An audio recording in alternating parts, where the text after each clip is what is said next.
Greetings from Ballindagan, Ireland, I think is how you say it. I'm not actually quite sure. But another inclination to just turn the camera on, start speaking. I don't know where we're going to go today. It was interesting before I hit record that I checked out my hair and was worried about how I would be presented. And so what I did was just fluff it up and make it even worse. And I got to thinking about perception and what I'm worried about. Um, the things that I worry about. I'm worried about how people perceive me. And I feel like I'm right on the brink of um, embracing more visibility with really personal things, putting myself out there more. Um, why? I think for me, it's just to, because I think something would happen if I lived on the other side of like protecting myself or protecting my image, or if I don't make content or be visible to people, then it feels safer to me. So this feels scarier to put content out or record me with crazy hair, because people will perceive me a certain way. Why do I care about that? Well, this is kind of like an experiment to see if I can get beyond that.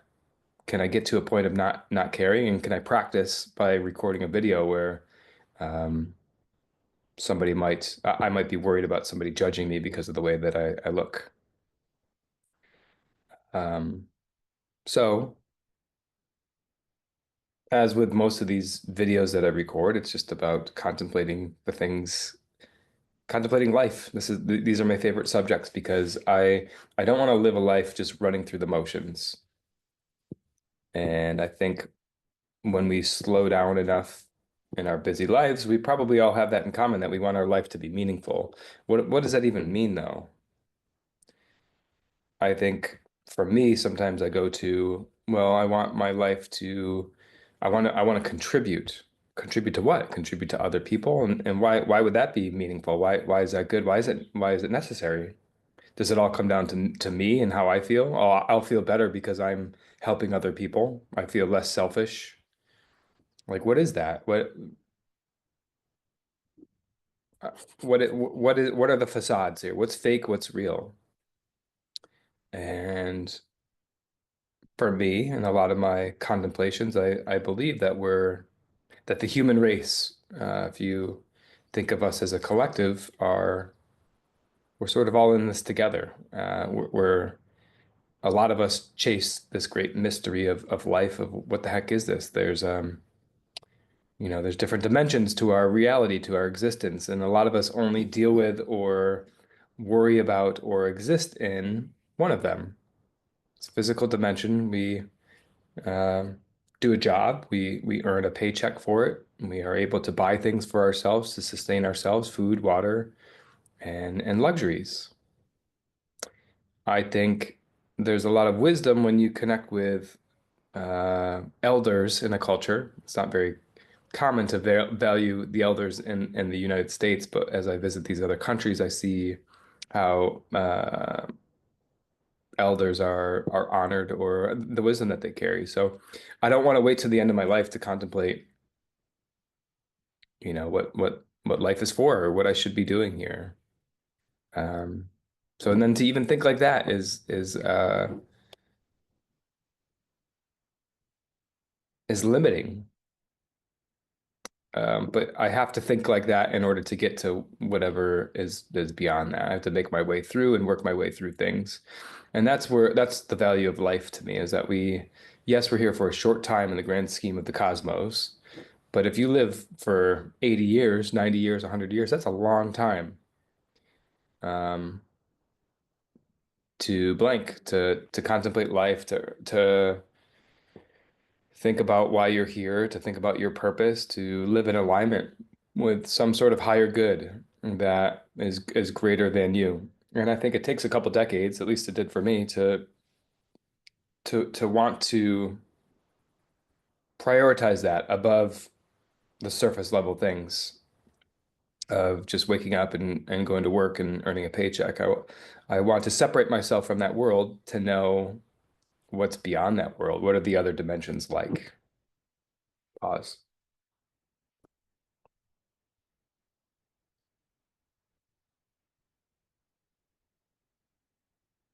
I think what I'm realizing is that a lot of the things I have questions for, there are no answers. Uh, so that's a more of the process that is necessary. In order to come to that conclusion, you must seek first the mysteries, the questions.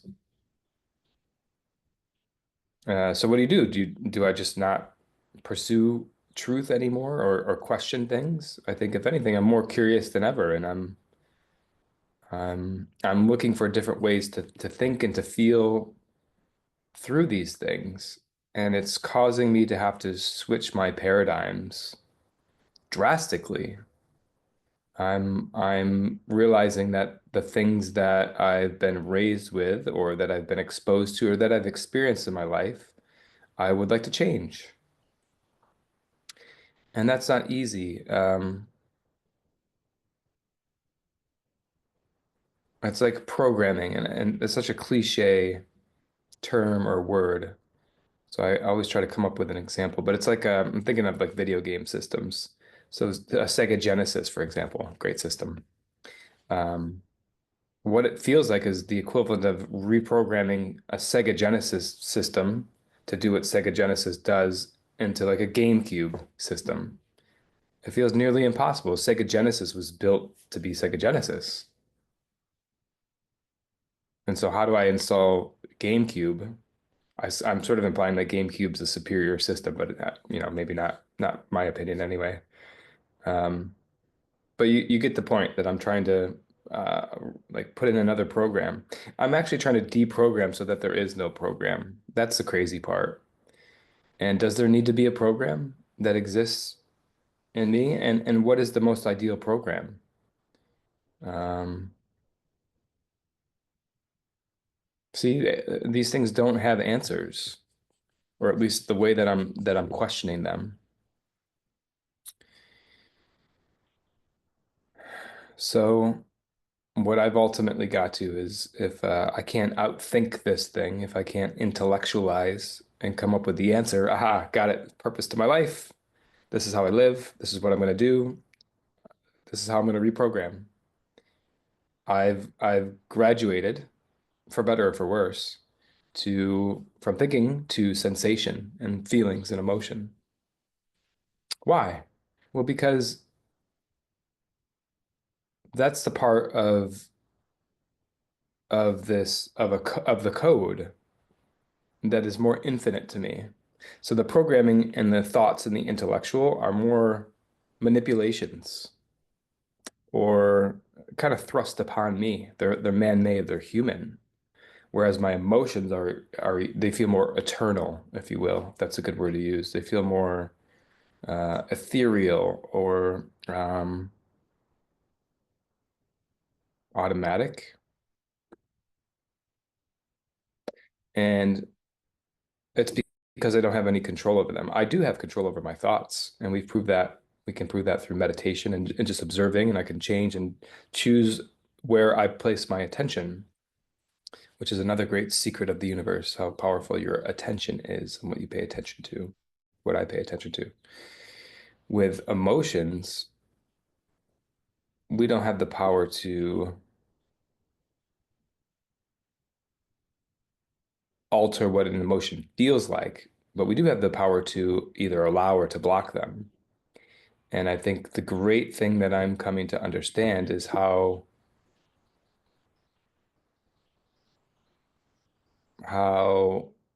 much I've unconsciously blocked emotions. And I think the purpose, at least in my life, what I've come to, at least in this stage, is to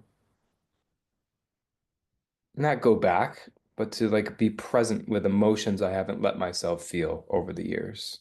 It's like I need to let my emotional body process and catch up to all that I've experienced that maybe I was going too fast to process in the past, or I didn't know how. Maybe I was too young and naive and didn't know. I didn't have the That's where the use of intellectual, or at least emotional intellectualism, comes in, where I feel scared, this is how I deal with it. When you are a child and you experience things for the first time, we tend to forget these things, right? We're so far removed, but you could think of yourself as a 4-year-old or a 3-year-old, or just witness another 3 or 4-year-old in your life. That would be a good way to do it. And watch how they react when someone raises their voice or there's an argument nearby, or it's just the worst thing in the world to them. So they don't have that capacity to like uh to regulate themselves. Everything's going to be okay, right? If something in their environment is off, especially the people or the ways that they find safety or love, then they're going to think the worst things in the world. And something energetically is going to happen to them. It has happened to them, has happened to me. So, um, I don't even know, or I wasn't even aware at the time, but that was creating the way that I reacted in that environment, or the way I dealt with similar triggers in my external world. And it still happens today. That's a programming. So something that happens that causes another reaction that causes something else. And yes, the people and the characters change, and maybe even the circumstances, but the general idea of the progression of how it flows and how I react in that situation is the same. So I want to know that first and foremost. I want to become aware of that, because if I don't become aware of that, I'm a slave to it. I don't have my sovereignty. I don't have my choice or free will in it.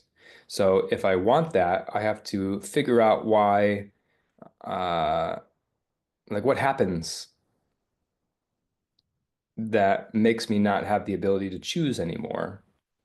And that's where what the healing is, or what healing comes in. Healing is just becoming aware, recognizing, and then feeling just what it feels like. And the feeling, this is the cool part. The feelings are so subtle that we can't possibly feel if we're moving too fast, or um, moving on to the next thing. It's the presence and the slowness of existence that allows us to that it's like allows things to come to the surface. So it's almost like when something tough happens to us, or difficult or scary, it like plants itself deep within our being.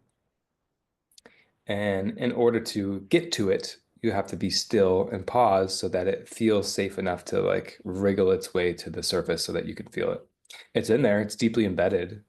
And this can be scary to people, and this is why people, whatever, eat, drink, when they start to feel uncomfortable, we all have these coping mechanisms. I'm a habitual eater when I'm not hungry, and it took me a long time to realize that that was a program. So, anyways, I can kind of tie in the two subjects between the coffee sips here.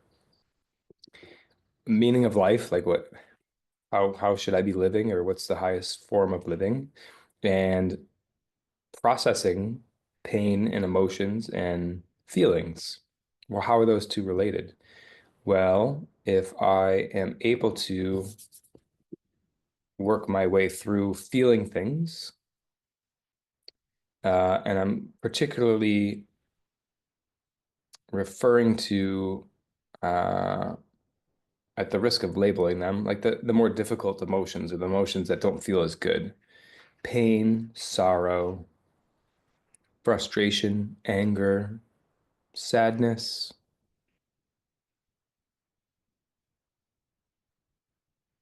desolation, loss, detachment, disconnection. As I allow those to come up, then I know myself based on what's on the other side. And whatever we fear, the fear is usually worse than the bite of the thing. Because as soon as we go into those things, or allow them to surface and to process them, they can't get us anymore. They, by nature, have to turn into something different. Here's what I'm seeing in my mind. So if a pain of a loss of a loved one, say, is deeply rooted from childhood, and I finally allow myself to feel it, and I feel it. I feel it in my bones and in the place that can't be explained, that can't be intellectualized. And I sob and I cry and I just feel how terrible that feels. There's almost like a sweetness in the bitterness. And I know I don't have to explain that further because if you've ever done that before, if you've ever processed that, you know what I'm talking about. It doesn't bring that loved one back, but it almost is like you've honored them by feeling the loss of them, by being true to what that emotion feels like. And so when that comes to the surface, you're able to plant a seed wherever that impression was made in your emotional body. Does that make sense? So that pain comes up to the surface, you process it, and it's almost like it becomes rich soil.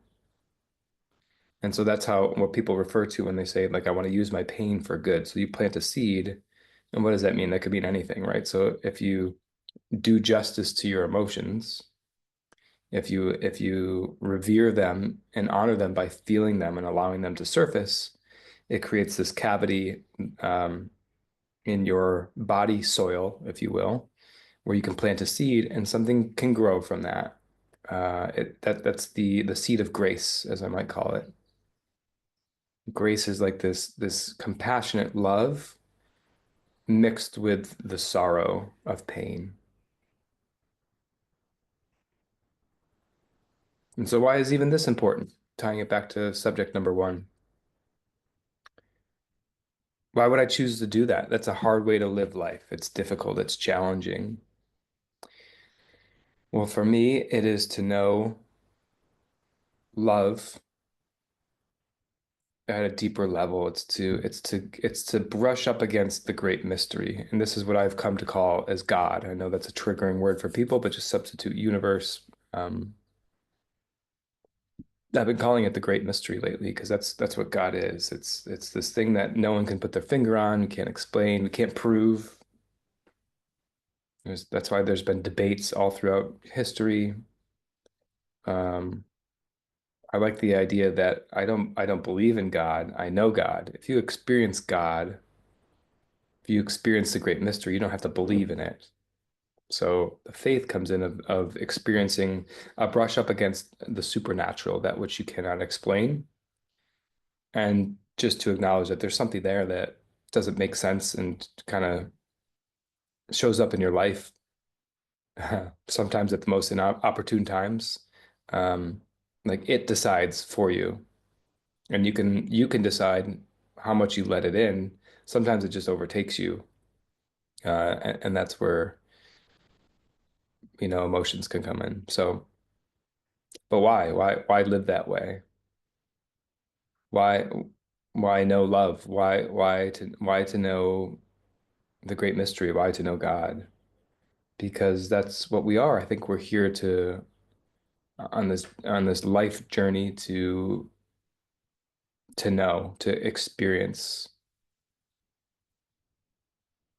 Life is riddled with a lot of pain and a lot of sorrow and a lot of loss. It also has great joy, but I think the biggest turning point for me was realizing that my life doesn't purely exist just to experience pleasure. For the longest time, probably in my entire 30s, that's what my focus was. Earn the most money, acquire the most number of things, have the most experiences that I could have, so that I could enjoy life to the fullest. Now that I've lived a little life and experienced tragedies and pains and these things in my body, that have been difficult to navigate, there's been a shift into how I operate and how I think about my life being lived. So maybe this last part, I'll give an example that is this is the example of being a little bit more visible and sharing something really personal. So for going on 19 months now, dating back to January of 2024, give or take a couple months in either direction, I don't really remember, but I've had extreme pain in my stomach, alarming symptoms in my bowels, and I I have a resistance to Western medicine and going to a doctor. So I actually haven't been to a doctor at all for this particular thing. I've been to a doctor for stomach issues in the past, but after three or four colonoscopies and oh yeah, you have inflammation here, and here's a couple pills. Like I'm just not about that world. So I've taken it upon myself to figure out what emotions are related or why my body is reacting this certain way, like for myself, without a professional opinion or a diagnosis or somebody else's viewpoint on what I'm experiencing in my body, for better or worse. Maybe I could have solved this in different ways more quickly with Western medicine, but or maybe I could have just covered up the symptoms and felt healthier. I want a more holistic approach to where I know what's going on, why my body is reacting this way. So yeah, 19 months has gone by and it took to month 18. And you know who you are. There's a couple of people who have helped me on this, but what this has eventually gotten to is being more disciplined in my diet and what I eat and what I feed myself. And all of a sudden, I am more conscious of how food is raised and how it nourishes my body and the way my body reacts to certain things that I eat. And so in that way, I'm developing a relationship with my body, which is the vehicle for God, this great unknown. Um, one of my beliefs is that God exists through me, or at least I pray on that. I ask for that to happen. Um, it's a very humbling prayer and way to exist in life. It's just to recognize that as much as I want to be sovereign, it's that balance. I want to be sovereign. I want to have free will and make my own decisions, but I also want to be used for the highest good. And sometimes I have my own limitations with how I can know what that means. So I ask God, I ask the universe, I ask Source to use me in a way that is for the highest good of myself, of other people around me, the people I care about. So what that means is in order for me to be able to do that, I need to feel good. There's feelings again, and I need to process emotions, and there's emotions again. And to do that, what I consume, what I intake influences what I express and what my outtake is. And that is with multiple things. So with food, you can think of that with food. If I eat well, I have good energy. Well, it's the same with what I consume visually or auditorially or, um, you know, in my environment. If I surround myself with people who are negative or right, that whole conversation. So I'm constantly thinking of what I'm taking in and how I'm using that to put out and contribute. I've recently realized how much I hoard and I suck energy for my own benefit without giving back. And so I'm starting finally to balance my output, not just helping others, but to recognize if I'm eating food, for example, it's more of the notion or the consciousness of giving back to nature. How am I giving back to nature? How am I making offerings to this land and these animals that are contributing to my health and my well-being? And so I have a personal relationship that I'm cultivating with that, not necessary to get into at this time. But as far as these, how to deal with pain, how to deal with the digestive issues in the bowels and things that are scary for my health, I've elevated my understanding of how things operate and how I should be interacting with and in relationship with the things around me, my inputs, my outputs. And I think that's good enough for right now. I don't need to know how that will, that means that's the best way for me to live and to know what the result of that will be. Um, one of my favorite videos is people talking about walking the path of God, and they say like, well, how do you know that it's God's path or not your path, and that you're not making the choices or that you're making the choices through the eyes of God? And the answer is, well, the path goes away. It's kind of a mystery. You don't know.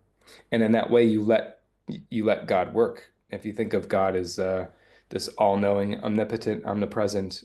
It's kind of pulling strings with like coordinating people interacting here and having this experience over here. And this date you engage in this workshop and you meet this person. It's like this grand orchestra that's being coordinated at this highly intelligent level that's beyond intellectualism. It's just the outward flow and natural progression of things. And when you live like that and allow it to happen, and I stay out of the way of like, well, resisting it or pushing against it, then synchronicities can show up. Then I meet the right people, then I have the right experiences, and things blossom. And so by processing health issues or becoming aware of when my body acts or reacts in a certain way, what that means for me and how I change my perspectives or paradigms because of that, then I'm living more in alignment. Like I'm listening to the signs and what's happening around me. And as I begin to exist more like that, I ebb and flow with this greater energy that runs through me. And that's the way I want to live my life. Why? So that what? Well, it's just so that I'm in synchronization with the mystery. I'm part of the mystery. I'm not resisting the mystery.